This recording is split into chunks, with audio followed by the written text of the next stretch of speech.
Hello everybody, today we're going to be going over an asymptote and some derivatives at the IB Math Studies level. So the problem gives us the diagram of the following curve, right? Y equals x squared divided by 2 plus 2a divided by x, right? And obviously x can't be 0. X can't be 0 because you cannot divide anything by 0. If I give you a piece of paper and I tell you, hey, divided by 2, you're just going to go like that. Pretty simple, right? But then if I tell you, hey, divided by 0, what you're gonna do. You can't do it. It's an error. You can't divide by 0, right? I just show it that way because I don't know. I never forgot it when they showed it to me that way. So they tell us that the equation of the vertical asymptote of the curve is x equals k, and part A is asking what is the value of k. Okay, an asymptote is like a line which shows which number the function will never be. So if I have something like this, okay, where the line goes like that, I'm gonna have a vertical asymptote right here, okay? Because the number will never reach, the line is never gonna reach farther to the left than this. So this is a vertical asymptote with x equals, just making something up, -3, right? And here we have a horizontal asymptote because it's the number this line is never gonna reach, which is gonna be, I don't know, y equals 4, right? Now, you have to analyze the function in order to figure out which number the asymptote actually is, okay? These were just examples to explain what an asymptote is. So, for part A, um, we look at the function, right? And since we know that we can't divide anything by 0, and the function even says that x can't be 0, we're just going to say that k is equal to 0, okay? That is a vertical asymptote, right? And it makes sense because if you look down the middle, the line from both sides is trying to reach it, but it can't. Okay, it never touches the y-axis. Now I feel like it felt kind of redundant because the problem tells you that x cannot be equal to 0. So if we had another function, something like, I don't know, 4 divided by 2x, 2 plus x, sorry, the way you'd state it is, okay, 2 plus x cannot be 0. Okay, because if the denominator is 0, then the function is going to be undefined. So we play around a little bit to get x alone, minus 2 on both sides. X cannot be -2. All right, I'm just showing it this way in case there's a problem up ahead where it's not as easy to see. Okay, so that is part A, k equals 0. For part B, they're telling us to find dy over dx. Okay, so what this is saying is that we have to do the derivative of y in respect to dx. Okay, which is actually the same, at least at the IB Math Studies level, as writing it like this. Okay, you might have seen it in this way too. So I'm gonna rewrite this function up here to make it easier to do the derivative. Okay, mainly I'm gonna get the x from the bottom up to the top.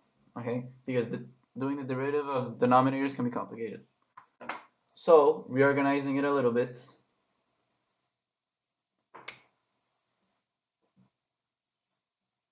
x squared divided by 2 plus 2a times x to the -1, right? If I have 1 over x, this is the same as doing x to the power of -1. If I have 1 over x squared, it's the same as doing x to the power of -2. Okay? So keep this in mind. Now, when we do the derivative at the IB Math Studies level, it's always going to be just pulling down the exponent. Okay? So if I do the derivative here, dy over dx, I'm going to end up with the 2 goes down, and then I'm going to do a -1 here. So I'm going to have 2x to the power of 1 divided by 2 plus the negative 1 is going to multiply down, right? So it's going to be negative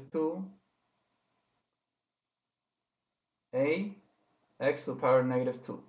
There's two things that happen. One, the exponent goes to the bottom and multiplies, and you do like a negative 1 to the exponent, okay? So here, the 2's would cross out, cancel out, sorry. The 1 is redundant to put it.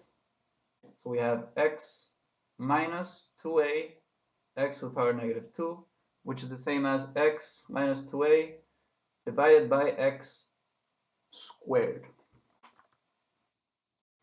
Okay, before moving on to part C, notice that in the problem, part A is worth 1 point, part B is worth 3, and part C is worth 2. And so if you're running short on time on the test, or maybe you want to start off with this, dude, do the derivative like right away. It's pretty fast, and it's usually what's worth most points in the problem, okay? So yeah, just a heads up. Work smarter, not harder. Part C, they give us at the point where x equals 2, the gradient of the tangent to the curve is 0.5. And with this information to find the value of a. Every time they give you information, it's not going to be to trick you, okay? By the most part. So try to find a way to use it.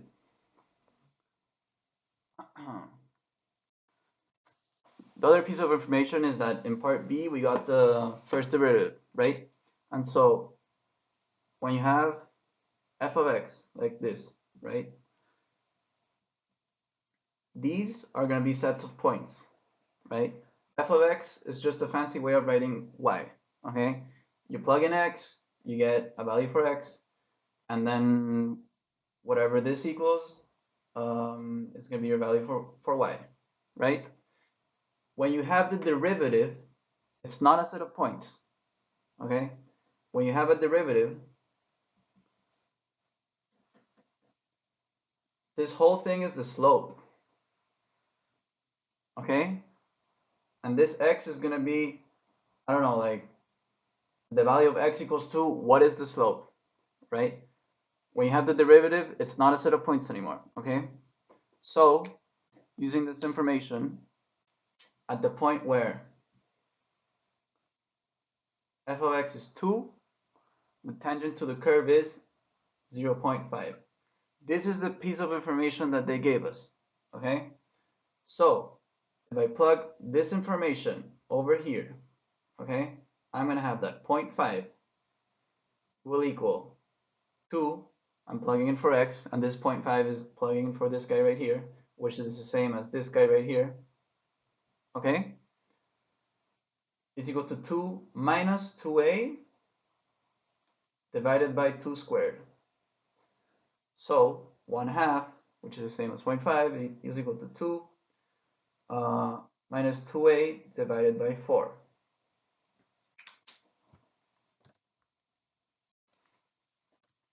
Okay, and here it's a preference thing, but I like to work with positive variables. So I want my 2a to be positive, so I'm going to do plus 2a divided by 4 to both sides. Just going to make this guy cancel out. We have 2a divided by 4 plus 1/2 equals 2, minus 1/2 to both sides. We end up with 2a divided by 4 is equal to 3 seconds, I mean 3 halves.